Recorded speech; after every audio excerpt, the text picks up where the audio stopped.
อะไรได้เลยได้แล้วบ่มันก็เชียร์ใจด้วยแต่ทานบทสมบูรณ์แล้วตั้งเองบ่ตั้งเองยูทูบเบอร์ได้หันเนาะมื้อนี้พากันมาจากคนมื้อนี้สั่งร้อย3 คน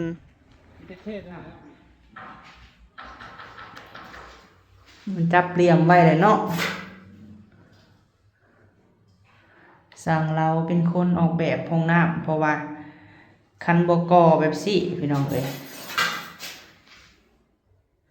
คันเพิ่นว่าบกแบบซี่แหละสิเห็นท่อเนาะเสาเลยพี่น้องเอ้ยเนาะขาขันเลยเลยนี่เนาะ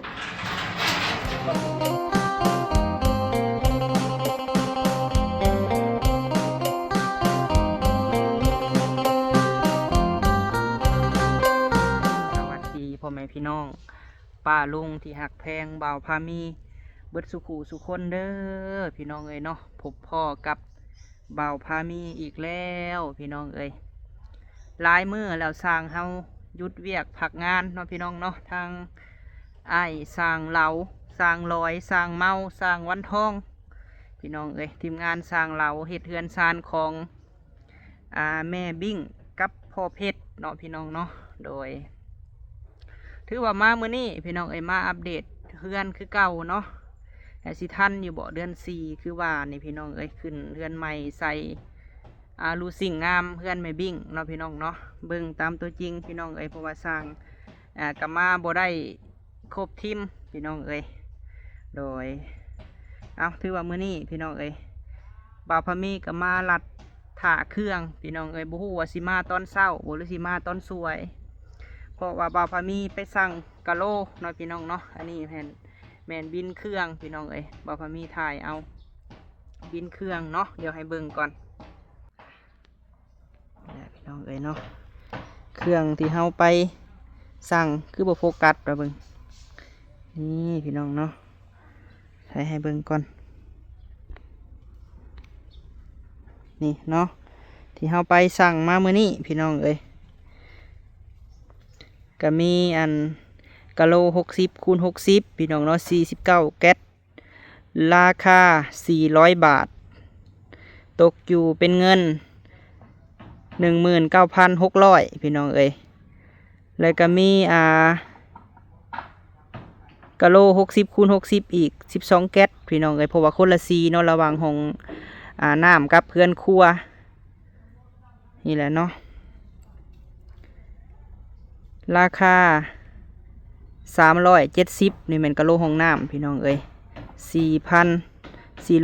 4,440 บาทเนาะแล้วก็มีกะโลติดขอบฝาห้องน้ำแน่พี่น้องเอ้ยขนาด25 x 40 26แก๊สราคา210 บาทก็5,460 บาทเนาะก็มีขอบคันไดแน่3 เมตร5 เซ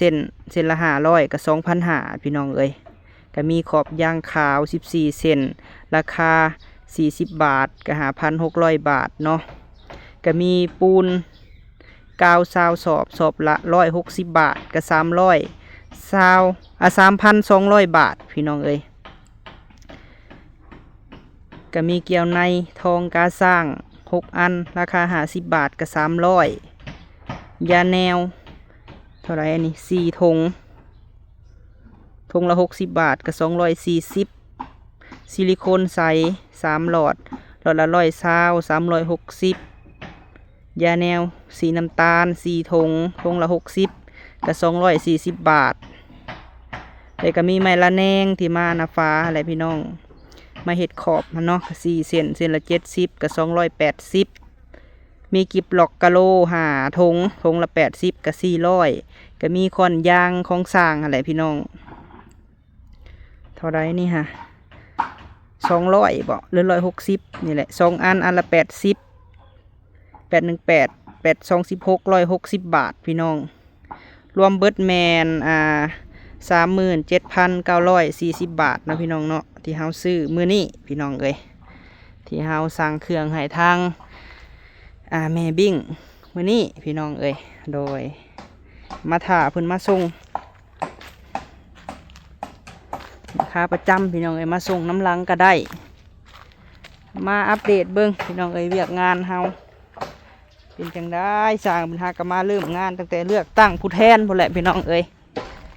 พากันหยุดเวียกพักงานเนาะฝนตกแน่เมื่อวานนี่พี่น้องเอ้ยแห้งเติบตกแต่กลางคืนหากหยุดวังเที่ยงเมื่อวานนี้พี่น้องเอ้ยเอาเข้ามาส่วงตอนสวยๆเนี่ยพี่น้องเอ้ยมาอัปเดตเบิ่งซะก่อน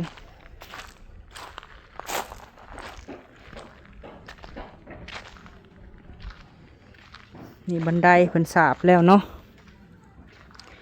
กับยางบันไดกะโลเนาะว่าแม่เพิ่นสีมักเป็นสีหยังพี่น้องเอ้ยกะโลบันไดพี่น้องเอ้ยกะโลติดบันไดนี่แหละว่าแม่เพิ่นสีเอาเป็นสีหยังลายหยังเนาะเดี๋ยวสิถ่ายส่งให้แม่เพิ่นอันนี้นะเห็ดขึ้นมาทางในพี่น้องเอ้ย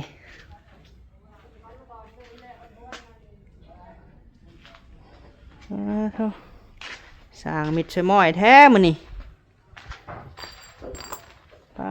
โธมาบัดนี้พี่น้องเอ้ยเพิ่นใส่มักล่อยู่เลยยู่ได้แล้วบ่สร้างนี่นะได้บ่โอ้อย่าให้เด็กน้อยเห็นได้แบบสิให้ยู่ลิ้นเบิดมือเลย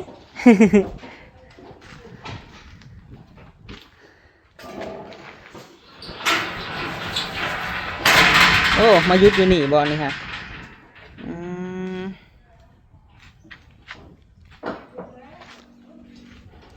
นี่พี่น้องเอ้ยนี่แม่นทางเข้าของครัวเนาะถ้าออกมาก็ใส่กุญแจล็อกไว้พี่น้องเอ้ยมาอัปเดตเรือนครัวของแม่บิ่งก่อน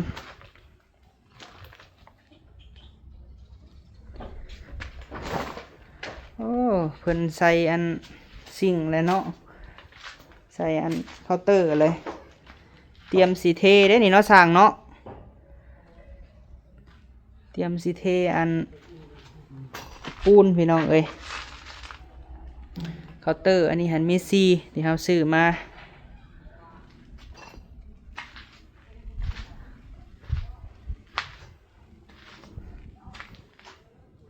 นี่หันน่าจะเจาะใส่บอลอันนั้นบ่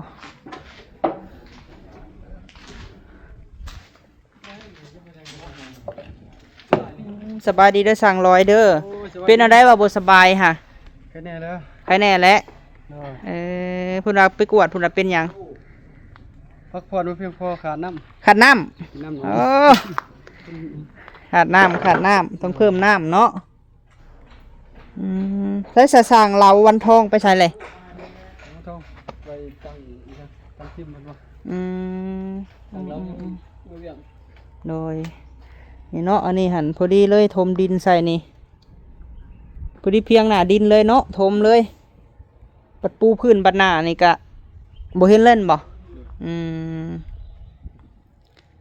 มื้อนี้พักกันมาจากคนมื้อนี้สั่งร้อย3 คนเทนี่เนาะป้าพาเฮาย่างค่ะไปเบิ่งเนี่ยว่าสิใส่สิ่งมุมใดสั่งลาวเพิ่นบอกอยู่บ่ล้างจานแถวนี้แหละโดยล้างจานมุมนั้นอันนั้นได้สะปิดเลยเนาะเดี๋ยวเราล้างจานล้างหยังมันก็สิไหลลงมาพี่น้องเอ้ยนี่ลงข้างนี้พี่เนาะจะว่าพี่จะปูนี่บอกจงนี้อะไรก็ประมาณนี้มาล้างถ้วยแมนล้างถ้วยล้างบวงคือว่ายับมาพี่บ่มันสิว่างบ่อยู่นี่ค่ะเด็กก็ยับมาพี่เลยแมน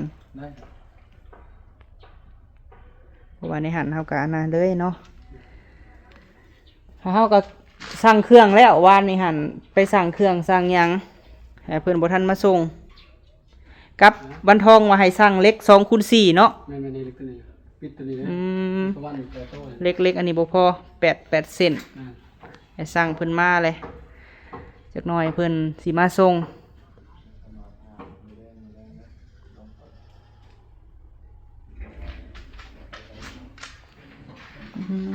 อันนี้ในห้องน้ำมันจับเรียงไว้เลยเนาะสั่งเราเป็นคนออกแบบห้องน้ำเพราะว่าคันบกแบบซี่พี่น้องเอ้ยคันเพิ่นว่าบกแบบซี่แหละสิเห็นท่อเนาะอันนี้แม่นสั่งเราเพิ่นออกแบบกล้องเนาะเข้ามาในนี่สั่งลอย จับเรียมไว้แล้วยังสิโบกบ่บัดนี้ค่ะอืมโบกแล้วอันนี้ก็สิติดอันนั้นแม่นบ่ติดกะโหลฟ้าเนาะชักโครกอยู่นี่พี่น้องเอ้ยชักโครกอยู่หั่นแล้วบ่หั่นก็เป็นโซนอาบน้ำอาบในเพราะว่าเฮาเข้ามาเฮาออกมาจากห้องนี้เนาะก็จะเป็นห้องน้ำเลยนี่แหละเพราะว่าห้องนี้เนาะเข้ามาก็จะมาพ่อห้องนอนพี่น้องเอ้ยห้องนอนแล้วก็ห้องน้ำแล้วก็จะออกไปเฮือนครัวพุ่นเนาะ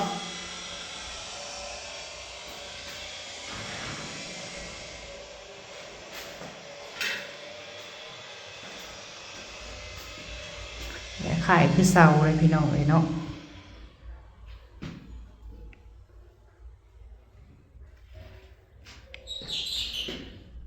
เพราะว่าทางห้องนี่ก็เพิ่นสิติดกะโหลพี่น้องเลยมีกะโหลอันขางแน่แล้วกะโหลพื้นทั้งเทิงกะอันนี้เป็นปูนเลยเนาะเดี๋ยวเป็นเทหั่น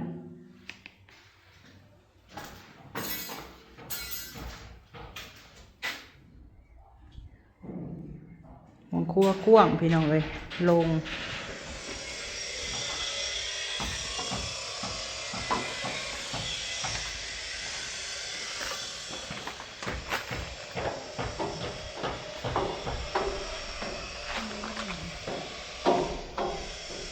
เพราะว่าข้างนี่ก็ยังสิเฮ็ดอีกอันหนึ่งบ่สั่งเมา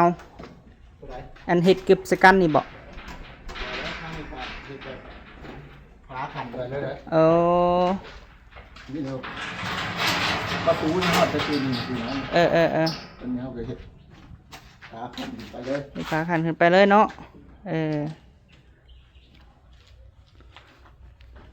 เฮ็ดเป็นไซลูกกิ้งพี่น้องเอ้ยไซอันมักล่อแล้วแนมไปนี่เห็นเลยพี่น้องเอ้ยเขาแนมไปทางอันเขาไปในเฮือนครัวนี่สิเห็นเบิดเนาะเครื่องคองอีหยังเฮาเพราะว่าแบบสไตล์แบบโล่งๆนะพี่น้องสไตล์โล่งๆเลยสิมีห้องนอนแน่แถวนี้ก็ถ้าจะปูกะโหลเบิดเลยพี่น้องเอ้ยโซนนี้ทางห้องนอนแล้วก็เฮือนครัวก็สิปูเบิดเลยเนาะอันนี้ห้องโถงทางลุ่มนี่ก็ปูเบิดเลย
บนด้านจานมันต้องถ้วย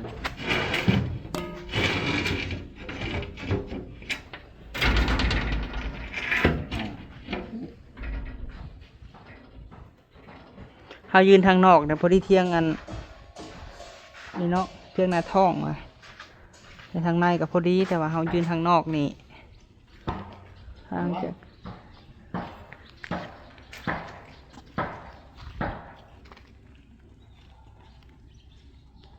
ด้านท้อง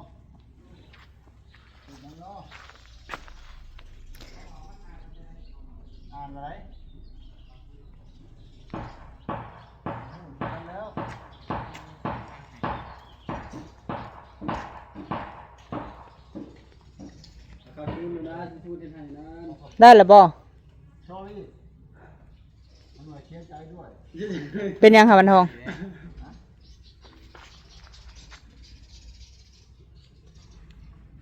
เป็นดอยใหญ่พบครับเราเนี่ย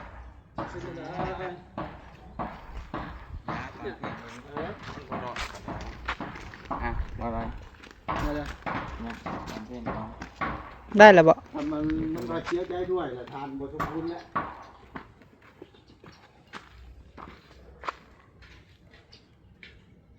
ตั้งเองบ่ ตั้งเอง อืม ผูกพันแดงเช็ดไข่โดดมือแดงตอนที่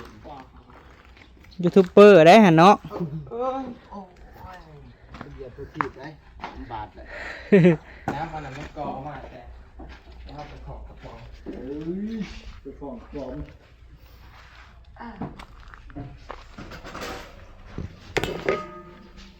ไม่ได้ความหรอนะเนี่ยแหละต้องของกระป๋อง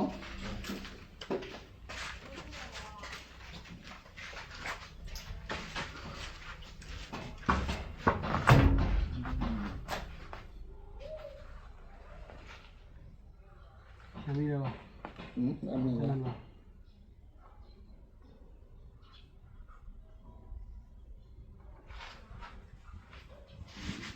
เนี่ย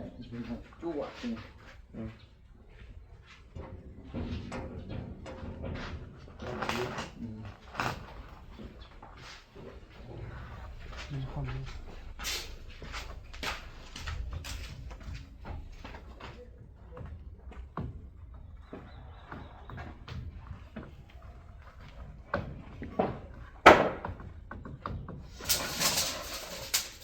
จะอยู่ที่เดิมงานกันใดนี่มาตอนนั้นได้บอก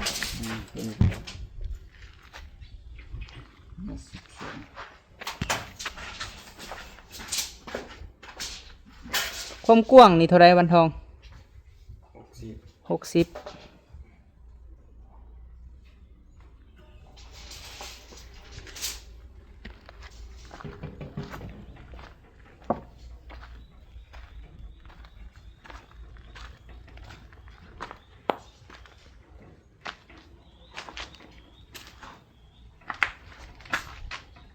กว้างเติบเนาะเพื่อปูกะโลนี่สูงสันใด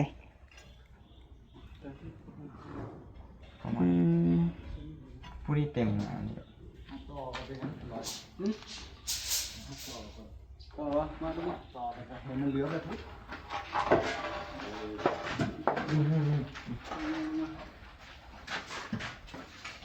ต่อมันเหลือไป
ปาก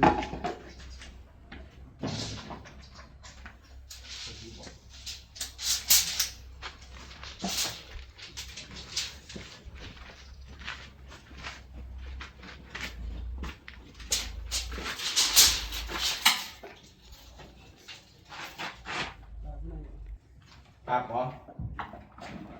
ได้มีอะไรก็ได้ มาวันนี้บ่โอ้โหบ่ไม่เหี่ยว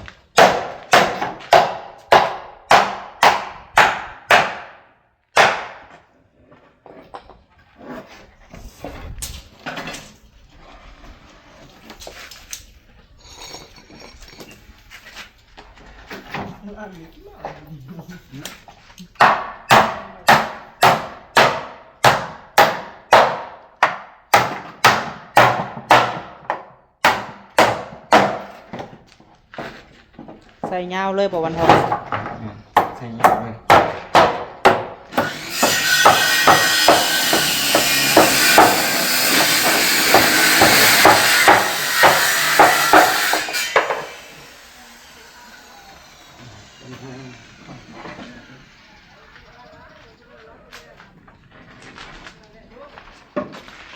มาสพี่น้องเลยเนาะมาอัปเดตให้เบิ่งคือเก่าผู้แหละหมดเพิ่นมาส่งเครื่องของผู้แหละเฮาจังสิ